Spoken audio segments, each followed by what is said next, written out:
Your art isn't the problem. It's what you're doing before and after you post it that can really make a big difference.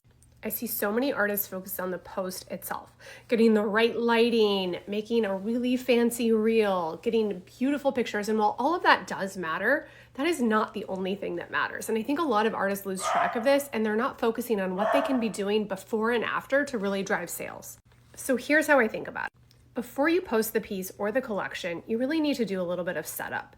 You need to be priming your audience, your potential collectors, well ahead of time. So that means posting sneak peeks as you're creating the piece. And then about a week to 2 weeks before you plan to launch a piece or a collection, you need to be teasing it regularly in your stories, even on your feed, in your emails. You need to be telling people what's coming without giving it all away.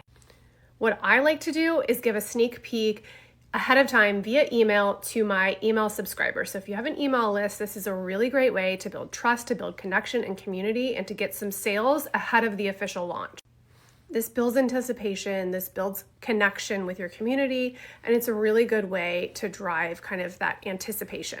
You also need to be talking about your piece or your collection in different ways, in different angles. What I mean by this is tell the story of how the collection came to be, what the why was, what the meaning of the piece or the collection is, where you were when you came up with the concept, where you were when you started painting it, where you could picture it living, even show some superimposed pictures of the piece in different environments. Show it in different ways, close-ups, styled in a room, styled on a blank gallery.